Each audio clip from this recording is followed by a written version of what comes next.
Hey, it's Bike Touring Mike here. I recently completed a bike tour in Provence, France, and as usual I like to do this kind of summary videos to sum up the bike tour and give you some tips about touring in France. First of all, I want to talk about camping in France. Wild camping is technically not allowed in France, at least not along the coast or in national parks or by historical monuments. So my experience of wild camping in France is that it's almost impossible to do along the coast, since it's really populated and really hilly along the coast in Provence. But if you go maybe 10 kilometers inland from the coast, you shouldn't have a problem finding a nice spot to pitch your tent in the forest. My usual procedure is that I eat dinner at normal dinner time, and then I cycle on for an hour or so until the sun starts setting. Then I start to look for a nice camp spot. I usually go around 100 meters off the road, just to not get noticed by cars, and also to keep the noise from the road down a bit. Common sense is that it's always better to find a camp spot that is above the road instead of below. It's easier to get spotted if you're below the road. During the summer, you can't probably go for more than 10 kilometers without stumbling upon a campground. But the fact that most of these campgrounds close during the winter, so if you're there in October or later, or say March in the spring, you're gonna have a pretty hard time finding a campground in the evening.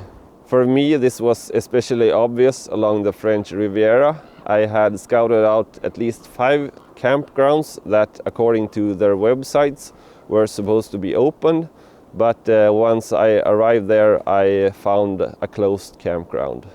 The fees for the campgrounds vary a lot. If you're along the coastline, you can expect to pay around 25 euros for one person.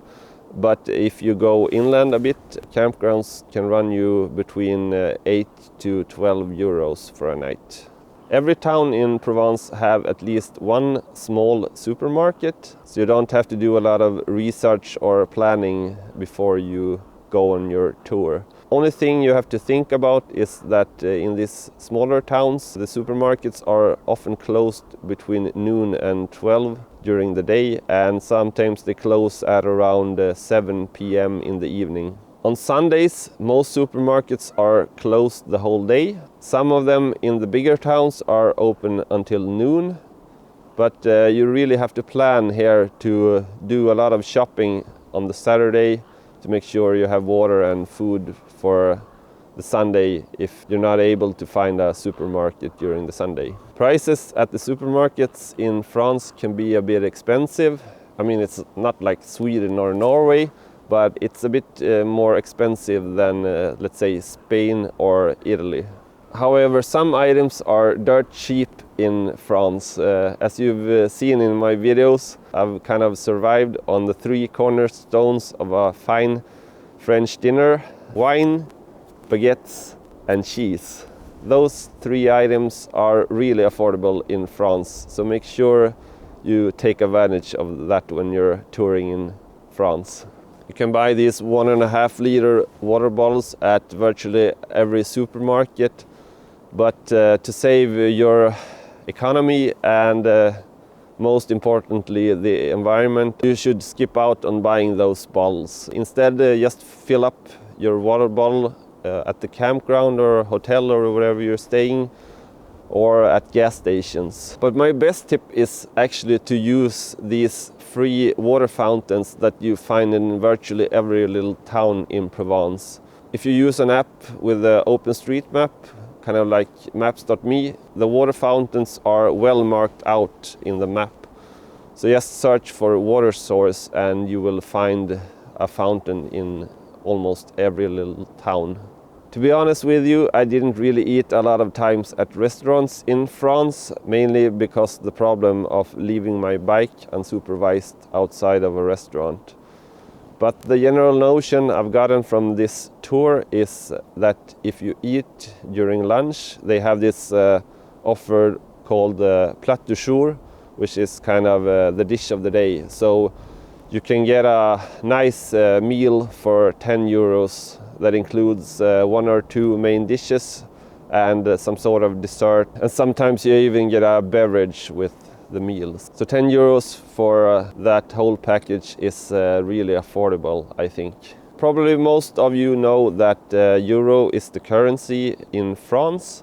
I would say that most people pay with cards nowadays. When I was in France maybe 10 years ago, almost everyone paid with cash. But during this trip, I feel like more and more people are starting to use their credit or debit card instead. I had maybe 50 euros with me when I arrived in France, but I never used a single euro of those, since I only used my debit card all the time. When you're in a supermarket and want to pay with your credit or debit card, just say carte and they know that you're paying with your card. So there's this general belief that everyone in France is really bad at speaking English, or that they simply don't want to. That may have been the case maybe 20 years ago, but today almost everyone under the age of 50 speaks really good English. During my trip, I only met one person that didn't speak English, and he was in his late 70s.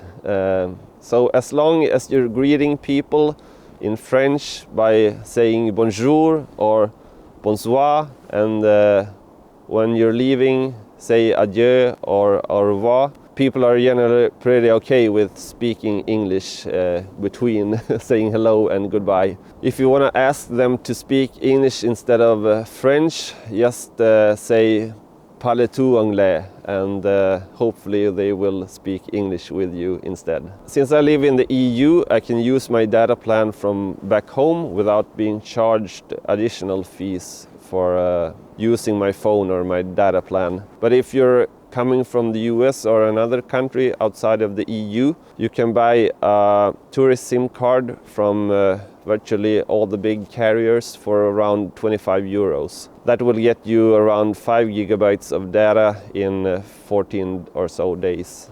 Generally, the reception is okay. I think I only had 1 or maybe 2 nights when I was camped out far in the forest when I didn't get a signal on my phone. Wi-Fi in the campgrounds can be quite slow. Usually they only have good reception in kind of the reception area of the campground. So getting a SIM card with a data plan is a good tip. The easiest way to reach Provence is by flying into one of the 2 major airports. The one located in Nice, where I arrived, or the one in Marseille. The one in Nice is conveniently located right on the Eurovelo 8. So maybe 10 meters or so outside of the airport, you're on the Eurovelo 8. So you can start your bike tour right away. July and August is really out of the question. Most people in Europe have their vacations in either July or August. Provence and especially the French Riviera is really jam-packed with people during that time. So unless you want to cycle along a huge line of cars, don't go there during this time of the year. I went there in October, but in hindsight, I've really should have gone there in September instead. During October, a lot of the campgrounds are closed, and there's also a change in the weather.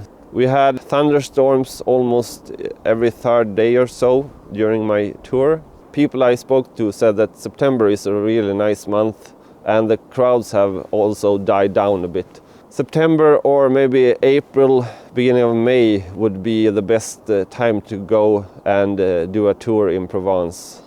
If you're going to do a tour of Provence like I did, remember to bring some warm clothes. I had some days where it was 25 to 30 degrees along the coastline. At the same time, it could be almost at the freezing level when I got up into the mountains. So the temperature really varies a lot. And when you're going up big climbs like I did, you get really warm, and going down the same hills, you get a bit chilly. So it's nice to have some warm clothes to put on. remember also to bring your rain jacket, because even though Provence has around 300 days of sunshine every year, they still get these showers of rain now and then. And it's also nice to have some warm clothes around in the evening. And regarding your sleeping bag, I brought along my 3-season sleeping bag, so I was quite comfy at night. I felt really secure during my time in Provence. Like my bike tour in Catalonia, they also have this law in Provence that states that the cars have to maintain a distance of 1.5 meters to the cyclists. So they're really good at keeping that distance. About locking up your bike in front of a supermarket, I actually forgot my bike lock back home in Sweden. So I had to buy a new lock when I got to Provence. So I bought the cheapest one I could find. I think it cost around €5 or so. That lasted me throughout the trip.